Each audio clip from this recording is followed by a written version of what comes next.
Welcome to the shooting show. I'm back in Dorset hunting roebuck together with Daniel Smith, and this time he brought his daughter Phoebe to spot the deer for him. I hope you will enjoy the program.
Hasn't got a ballistic turret on it, but it has got a tactical crosshairs, so I can use that to hold it a little bit high, because he was about 236 metres.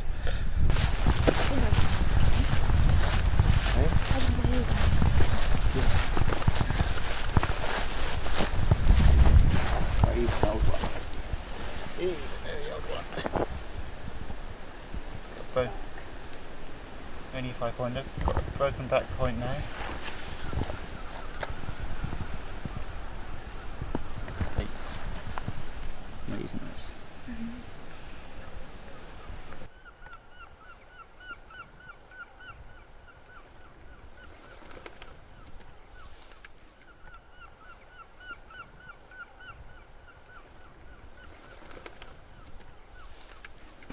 I actually thought we only had 4 points, but he's just about got 5. Not that that matters. And he's got a nice grey face, heavy neck. 236, 38 metres, whatever it was. Can't really remember now. I had to range it back to the gateway. I don't usually shoot them that far, but in this situation, wide open field, we couldn't come down from the left or the right because of the wind. And there's 2 other does with him that he'd just finished serving. They're quite aware that if we stepped into the field, so not that I'm advocating long distance shots from the row, but in this situation, got quad sticks, really nice and stable, confident in the rifle, very confident in the scope, no problem at all. A nice bullseye shot.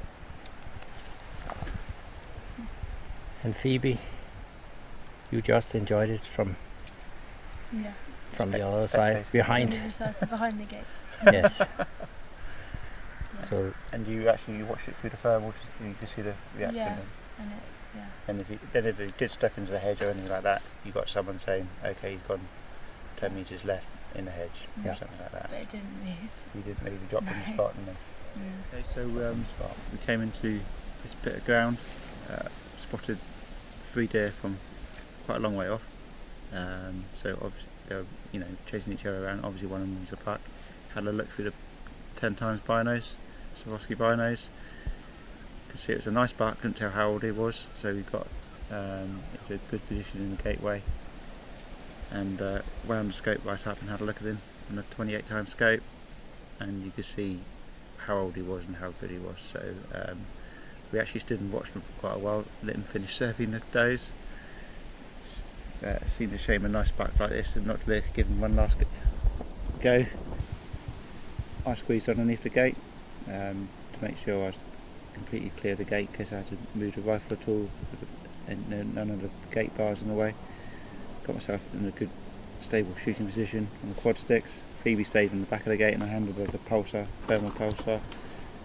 She knows how to use it, so it's useful if you've got one on the evening stalks. I tend to take it on the evening stalks in case you're shooting one on last light.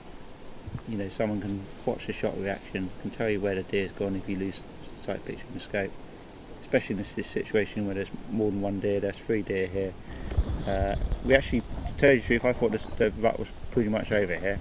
There hadn't been much movement for 2 or 3 days really, and it's nice to see an old buck like this right at the end of the rut, and able to take him. Because he dropped straight on the spot, the other 2 does are sort of crisscrossing, running in front. In the heat of the moment, you don't really always know whether that deer running to the left or that deer running to the right is one you've just shot at. So it helps save confusion. I mean, in this situation, the grass is quite short, so we could see where he was. But if the grass is another 4 or 5 inches longer, sometimes you think he's dropped on the spot and he hasn't. He's dropped 20, 30 metres up or down or in the hedge or wherever. So if you've got a thermal and you've got an extra person, take it out in the evening and let them watch the shot reaction, or whether you hit right. So daughter here, Phoebe, she's great to go stalking with, make a good team. It's lovely to take one of your kids. And the other day Phoebe came out with us stalking in the morning. She was videoing, got a lovely video of a roebuck coming into a call. Probably better than what Thomas could do. Certainly better than what I could do.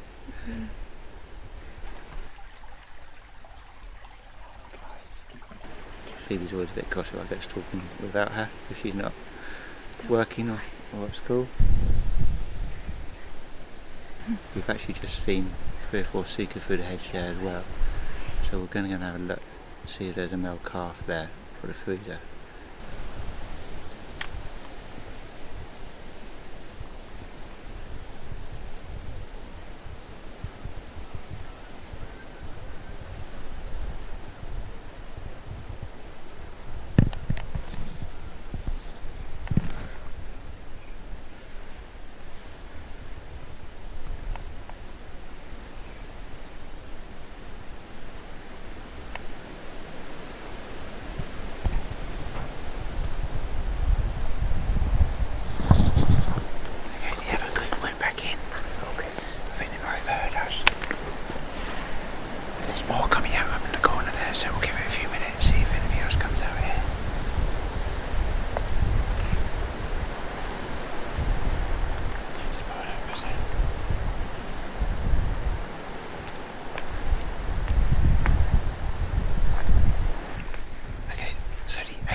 Decided to stalk up to the gateway.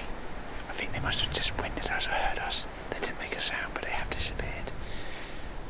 A hind and a calf have come out further up the field, so they can't be that scared.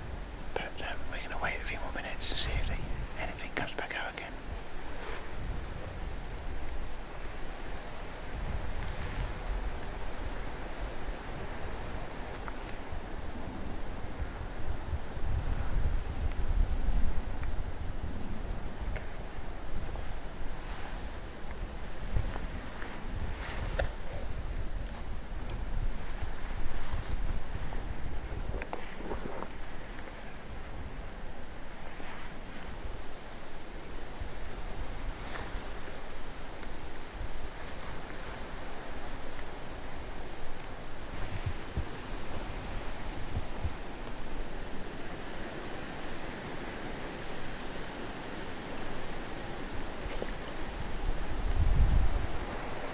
little crickets have gone back in, and a couple of nice young stags.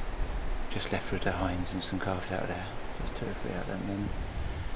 I don't think they're going to come back out again before it's too dark realistically to shoot sensibly, so we've got a nice buck back there. We've got plenty to do tonight. Phoebe had a lovely experience. She spotted a sika first, got a nice good view of them in the binoculars, and we've got an idea what's there for another night, so we're going to call it a night.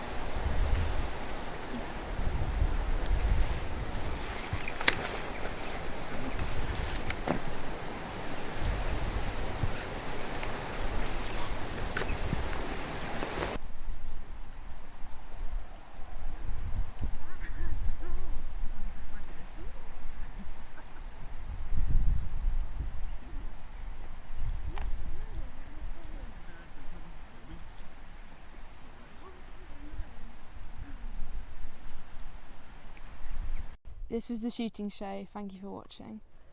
We hope you enjoyed the program, and if you did, please do not forget to subscribe to the channel and follow us on the social media. We will see you next time.